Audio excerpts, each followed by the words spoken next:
Dari hasil riset yang dilakukan BNN dengan Badan Riset dan Inovasi Nasional, di mana penyalahgunaan narkoba diperkirakan itu sebesar 3.337.911 penduduk. Pada saat melakukan sosialisasi, gurunya ini menyerahkan alat hisap sabu, Pak. Ditemukan alat hisap sabu dan itu di sekolah SD, Pak. Bukan hanya segi pengetahuan yang kami jadikan objek, juga mengenai emosional mereka dan lingkungan sosialnya. Saya lihat salah satu jalan masuknya narkoba ini jika anak-anak itu stres, banyak masalah. Jadi mudah bagi para pengedar ini untuk masuk pada anak tersebut. Sekarang ada istilahnya yang lagi aktif dilaksanakan di sekolah adalah komunitas belajar. Jadi mereka bisa berkolaborasi dengan sekolah lain. Misalkan apa praktek baik di sekolah itu yang bisa ditiru di sekolahnya. Jadi mereka saling berbagi. Assalamualaikum warahmatullahi wabarakatuh. Halo Sobat BNN. Kembali lagi di podcast BNN Kabupaten Donggala. Hari ini kita kedatangan narasumber dari Dinas Pendidikan dan Kebudayaan Kabupaten Donggala. Beliau adalah Kepala Bidang Pembinaan Ketenagaan, yaitu Bapak Dr. Arif SPD MPD. Halo Bapak, apa kabar? Alhamdulillah baik. Alhamdulillah Pak ya. Meskipun cuacanya agak tidak mendukung. Pancaroba Bapak ya? Iya. Baik Pak, Dinas Pendidikan dan Kebudayaan Kabupaten Donggala. Bapak pertama-tama boleh dijelaskan terlebih dahulu Pak mengenai tugas pokok dan fungsi dari Dinas Pendidikan dan Kebudayaan Kabupaten Donggala ini. Makasih banyak Bu Nur. Pertama-tama saya ucapkan terima kasih atas apresiasi BNN yang telah mengundang kami untuk dalam acara podcast ini. Baik, secara umum tupoksi Dinas Pendidikan Kabupaten Donggala adalah melaksanakan urusan pemerintahan khusus di bidang pendidikan untuk di Kabupaten Donggala. Tetapi secara khusus ada beberapa tupoksi yang melekat pada Dinas Pendidikan. Yang pertama adalah menyusun rencana pendidikan dan kebudayaan di daerah Kabupaten Donggala. Yang berikut melaksanakan kebijakan pemerintah daerah terkait bidang pendidikan, melaksanakan koordinasi terkait kebijakan pendidikan di setiap korwil yang ada di seluruh kecamatan yang ada di Kabupaten Donggala. Terus memindahkan pembinaan terhadap guru maupun tenaga pendidikan lainnya yang ada di Kabupaten Donggala. Dan sekaligus memajukan kebudayaan yang ada di Kabupaten Donggala. Itu sementara. Itu dari tingkatan SD sampai SMA Pak ya? Dari TK sampai dari TK. SMP. Oh, sampai SMP. SMA itu diambil alih oleh provinsi. Oke. Kalau ini Pak, bidang-bidang yang ada di Dinas Pendidikan Kabupaten Donggala itu kira-kira ada bidang apa saja ini? Baik. Yang pertama ada namanya bidang ketenagaan, bidang pembinaan ketenagaan yang saya bidangi sekarang. Siap. Yang kedua ada pembinaan SD. Terus ada pembinaan PAUD dan pendidikan non formal, ada pembinaan kebudayaan, terus ada bidang pembinaan SMP. Pak, kalau terkhusus pada bidangnya Bapak ini, bidang pembinaan ketenagaan Pak ya? Iya, kira-kira apa saja program-program yang ada pada bidang Bapak ini? Baik, pembinaan ketenagaan itu dia berorientasi pada guru dan tenaga kependidikan atau tata usaha maupun laboran. Tugas pokoknya adalah yang pertama menyusun perencanaan dalam bidang ketenagaan sendiri. Bagaimana mendistribusikan guru-guru di seluruh kecamatan di Kabupaten Donggala supaya merata semua satuan pendidikan terpenuhi guru dan tenaga pendidikannya. Yang berikut memetakan di mana sekolah yang kekurangan tenaga pendidik atau tenaga pendidikan sehingga pada program berikutnya akan dipenuhi. Terus demikian pula dengan peningkatan kompetensi gurunya, karena kompetensi guru kita tahu bahwa tidak merata di antara semua satuan pendidikan. Maka tugas kami adalah bagaimana caranya untuk memberikan pembinaan kepada guru tentang peningkatan kompetensi yang mereka miliki. Ini juga Pak ada saya sempat baca tadi di bawah di buku bahwa dari hasil riset yang dilakukan BNN dengan Badan Riset dan Inovasi Nasional bahwa prevalensi penyalahgunaan narkoba tahun 2023 ini Pak ya, itu sebesar 1,73%. di mana penyalahgunaan narkoba diperkirakan itu sebesar 3.337.911 penduduk. Rentan usianya itu 15 sampai 64 tahun, Pak. Iya, kita ketahui dari usia 15 tahun. Berarti dari usia itu mereka yang menduduki sekolah SMP sampai dengan SMA Pak ya.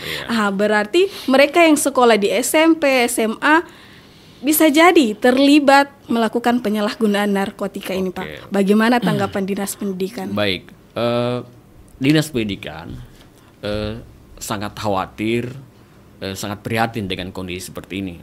Karena mereka ini adalah generasi penerus yang kita harapkan yang akan pegang kendali bangsa ini di masa akan datang. Betul sekali, Pak.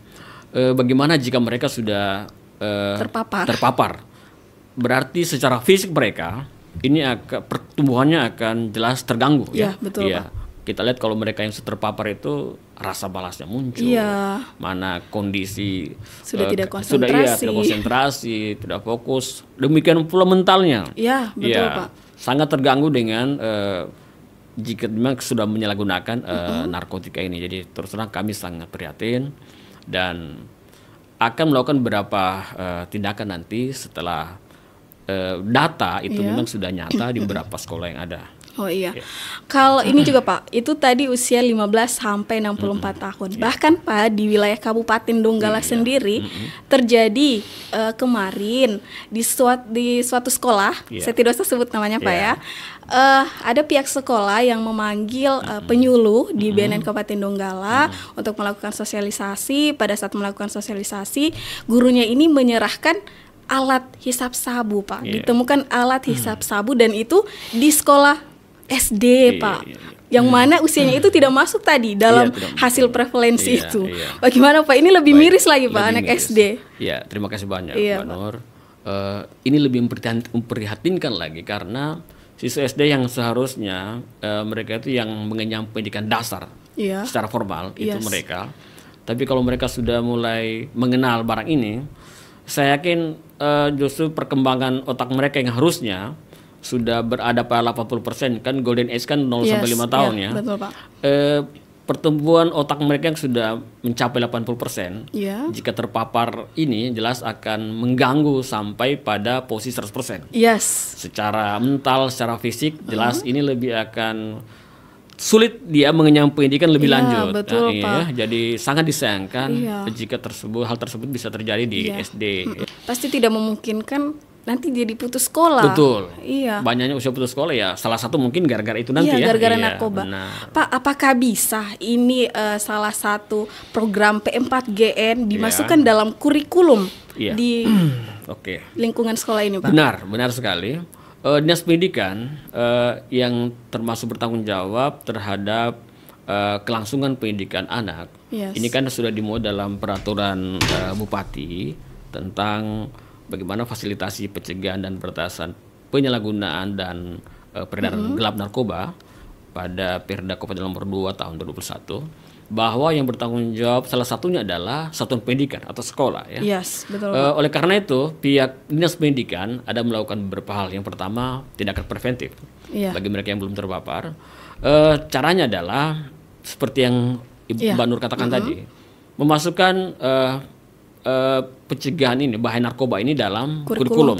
Tapi sekarang memang belum tertuang secara jelas, namun disampaikan ke sekolah-sekolah satuan pendidikan bahwa setiap gurunya dalam menyampaikan materi harus menyelipkan tentang bagaimana bahaya narkoba kepada siswa-siswa. Yang kedua, melakukan sosialisasi dan edukasi kepada siswa. Dengan cara misalkan mengundang pada awal masuk sekolah, biasanya kami mengundang anak-anak yang masuk itu untuk diberikan pemahaman tentang bahaya narkoba. Demikian pula kerjasama dengan para orang tua. Bagaimana kami mengundang mereka untuk menjelaskan bagaimana jika bahaya narkoba ini akan merasuki anak-anak mereka. Yang kedua, bukan hanya segi pengetahuan yang kami jadikan objek, juga mengenai emosional mereka dan lingkungan sosialnya. Bagaimana tindakan guru supaya jangan membuat stres anak. Iya, karena saya lihat salah satu jalan masuknya narkoba ini jika anak-anak itu stres, banyak masalah. Jadi mudah bagi para pengedar ini untuk masuk pada anak tersebut. Juga orang tua. Jika orang tua kurang pengawasan atau sering memarahi anak, ini pun salah satu jalan untuk masuknya pengedar narkoba pada anak-anak mereka. Itu kan tadi bisa masuk ke dalam kurikulum dengan dasar-dasar regulasi yang sudah diterbitkan oleh Bupati. Iya, benar. Iya. Kalau misalnya ini Pak yang sudah terpapar, yang sudah terlanjur menyalahgunakan narkoba, kira-kira tindakan apa ini Pak yang harus diambil oleh Dinas Pendidikan? Saya pernah sebagai kepala sekolah pernah mendapatkan kasus anak-anak yang sudah mulai mengenal dunia ini. Kemarin beberapa kita temukan yang membawa pil-pil THD itu. Iya, dulu marak sekali itu Pak. Iya. Ini kan sudah mulai tahap awal. Benar, tahap awal. Kami dapati anak tersebut memang di kelas mereka itu sering melamun. Iya, betul Pak. Bahkan kalau di sekolah, kalau misalkan dia ditegur sedikit langsung membantah Pak ya. Membantah. Reaksinya berlebihan. Kalaupun dipukul dia bilang pukul saja. Dia tidak merasakan pukulan itu. Ini anehnya nih gara-gara ini. Karena narkoba ini. Jadi yang jelas mereka yang terpapar, kami buat sepakat dengan teman-teman guru. Saya sampaikan kepada teman-teman guru, jangan dijauhi mereka, justru kita dekati, dirangkul mereka. Aktifkan ekstrakurikuler di sekolah. Ya, betul Pak. Iya, supaya mereka betul-betul teralihkan dia punya perhatian, fokus pada kegiatan sekolah yang positif. Iya. Terus pendekatan keagamaan itu jangan kita itu juga yang nomor satu Pak. Nomor satu, akhlak mereka penting kita isi mungkin dengan mengaktifkan kegiatan keagamaan seperti hari-hari besar Islam agama ya. Iya betul Pak. Atau mungkin rutin dilakukan setiap hari sebelum memulai pelajaran mengaji dulu apa gitu. Misalkan tiap hari Jumat itu rata-rata sekolah sudah mengadakan pengajian bersama. Iya, zikir bersama zikir bersama bisa. Jadi banyak hal-hal positif yang sudah dilakukan sekolah selama ini, terutama bagi mereka yang sudah terpapar. Jadi kami tidak langsung mengeluarkan mereka, apalagi terpapar dalam posisi belum terlanjur. Kalau memang sudah sampai titik pada penggunaan sabu-sabu, jelas kami berkoordinasi dengan BNN, mungkin bisa diadakan rehabilitasi. Betul sekali Pak. Jadi sejauh ini kami dari pihak sekolah itu sudah banyak bekerjasama dengan BNN yang mereka pun datang sosialisasi ke mereka. Dari pihak kepolisian banyak juga yang kami undang untuk menyampaikan hal-hal ini, sehingga ya semoga saya optimis bahwa insya Allah siswa kita ini bisa pelan-pelan akan pulih. Betul sekali, itu yang kita harapkan. Iya, itu kan kalau yang dari sekolah-sekolah tadi Pak sudah banyak melakukan aktivitas-aktivitas, program-program untuk melakukan pencegahan penyalahgunaan narkoba ini untuk siswanya. Nah, kalau dari Dinas Pendidikan dan Kebudayaan ini Pak, apakah sudah ada program yang memang betul-betul terperinci ini program P4GN yang harus dilakukan di seluruh sekolah di wilayah Kabupaten Donggala? Oke, baik. Yang selama ini yang sudah dilaksanakan pertama, mewajibkan semua sekolah dalam masa pengenalan lingkungan siswa, MPLS istilahnya, pada tahap awal itu dimasukkan materi tentang bahaya narkoba. Semua sekolah pada saat masa pengenalan lingkungan sekolah itu wajib memasukkan materi dalam kegiatannya. Itu biasanya sekitar seminggu. Diselipkan itu.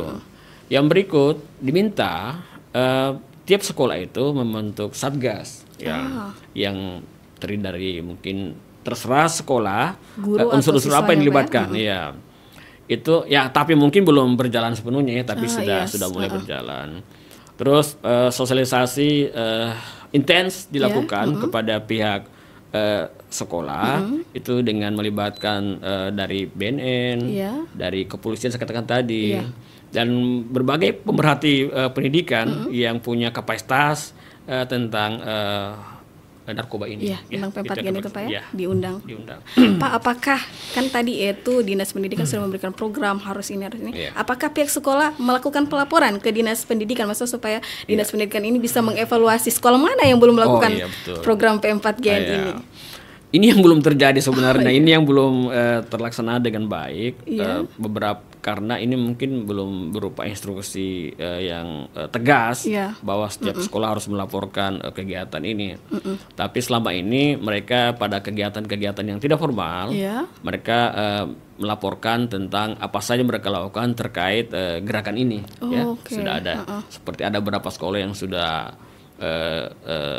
intens melakukan seperti apa namanya itu kalau kayak menyampaikan membuat konten membuat konten bagaimana mereka menolak narkoba bagaimana membuat poster-poster di sekolah, lingkungan sekolah yang menolak tentang penggunaan narkoba ini. Nah, itu yang sudah banyak kita lihat di sekolah-sekolah ini.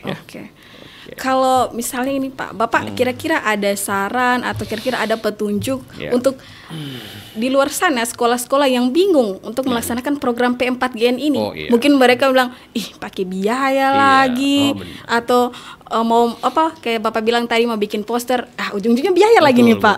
Kira-kira ada saran atau bagaimana Pak? Sekarang ada istilahnya yang lagi aktif dilaksanakan di sekolah adalah komunitas belajar. Jadi semua wajib membuat komunitas belajar di lingkungan satuan pendidikan di Donggala ini. Jadi mereka bisa berkolaborasi dengan sekolah lain. Misalkan apa praktek baik di sekolah itu yang bisa ditiru di sekolahnya. Jadi mereka saling berbagi. Yang kedua mungkin saran saya mungkin dari BNN sendiri harus proaktif untuk ke pendidikan, ke sekolah-sekolah, karena mereka bingung kira-kira kalau ke BNN itu butuh biaya berapa baru bisa mengundang mereka. Itu kan terjadi kemarin. Betul Pak. Karena sulitnya mereka datang kemari karena takutnya nanti kita dimintai biaya itu yang belum ada tersosialisasi dengan baik. Nah, saya juga ingin informasikan di sini bahwa kalau ingin mengundang narasumber dari BNN Kabupaten Donggala untuk menyampaikan sosialisasi, kami tidak mengharapkan biaya Pak. Oh begitu ya? Iya. Jadi cukup mengirimkan surat permintaan narasumber saja ke BNN Kabupaten Donggala. Kalau misalnya nanti di Dinas Pendidikan ada guru yang mengeluh hal itu, boleh disampaikan Pak bahwa BNN Donggala tidak mematok. Tidak mematok honor sekian satu kali sosialisasi sekian, tidak.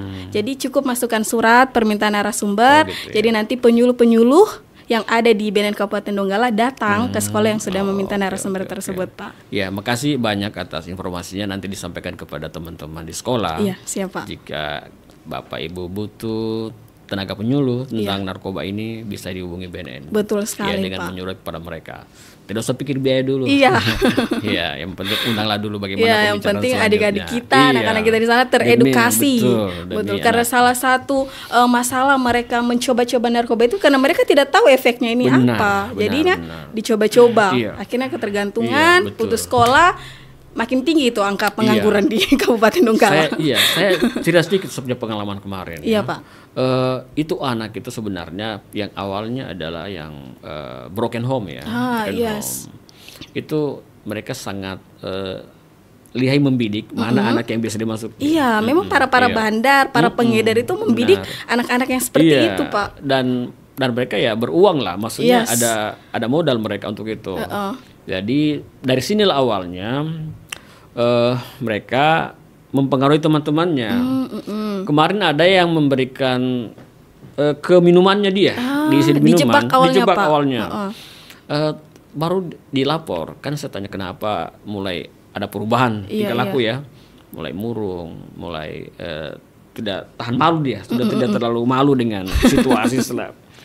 Ternyata dia merasakan setelah minum kemarin yang ada kayak Fanta itu yang merah itu yang dibawa di gelas dia minum. Mungkin kayak apa? Frenta. Pokoknya itu. Merek apa ini Kak? Enggak apa-apa. Sebenarnya tidak boleh ya. Sudah. Tapi begitu kenyataannya kemarin diminum. Kenapa enak? Maksudnya kenapa perasaannya enak? Tenang gitu kan. Seperti mau lagi. Ini dicoba-coba terus. Jadi setelah kami berikan pengertian, pemahaman, mengundang orang tuanya, ini anaknya Bapak Ibu sudah mulai ada tanda-tanda yang ke arah lebih parah lagi. Mari kita awasi bersama anak kita ini, terutama kalau jam-jam luar ya. Jadi orang tuanya dengan secara tradisional minumkan air kelapa dan sebagainya. Iya, artinya begitu tindakan. Iya, betul. Mau dia buat pakai apa lagi anak begini? Betul. Ya alhamdulillah ada perubahan lah sampai anak tersebut tamat juga sekolah. Alhamdulillah. Iya, itu yang kami lakukan selama ini. Iya. Kalau dari Rendon, pertanyaan ini sebenarnya sudah selesai, Pak. Oh, begitu ya? Iya. Mungkin Kak Zul, Kak Fitra mau bertanya mungkin bagaimana peran dinas pendidikan. Kak Zul ada pertanyaan? Kak Fitra? Tidak. Kalau ini saja Pak, kalau saya sih saya berharap semoga nanti program-program P4G yang ada di Dinas Pendidikan dan Kabupaten bisa berjalan dengan baik, bisa dievaluasi dengan baik, supaya outputnya bisa kelihatan, ya Pak. Semoga seperti itu nanti ke depannya. Iya, hanya kami minta nanti data real tentang siswa-siswa di SMP ataupun SD di Kabupaten Donggala. Berapa persentase yang mulai terpapar sehingga kami bisa evaluasi menurunnya berapa persen tiap tahun atau tiap semester. Itu yang kami butuhkan yang ada di wilayah Donggala terutama karena kami tidak tahu, kami tidak bisa meraba apakah anak kami sudah terpapar atau belum.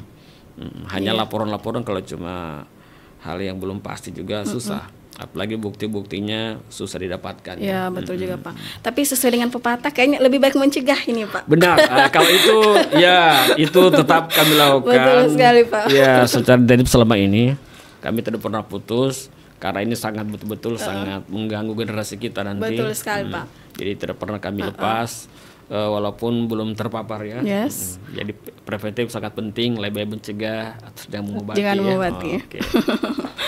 Jadi itu tadi bincang-bincang kami dengan Pak Arif, Pak Dr. Arif, SPD, MPD. Terima kasih Pak sudah menyempatkan hadir dalam podcast BNN Kabupaten Donggala. Itu saja harapan saya, semoga program P4GN yang ada di Dinas Pendidikan dan Kebudayaan Kabupaten Donggala dapat berjalan dengan lancar dan Donggala bisa menjadi Donggala Kabupaten bersinar. Amin. Oke, amin. Assalamualaikum warahmatullahi wabarakatuh. Sampai jumpa.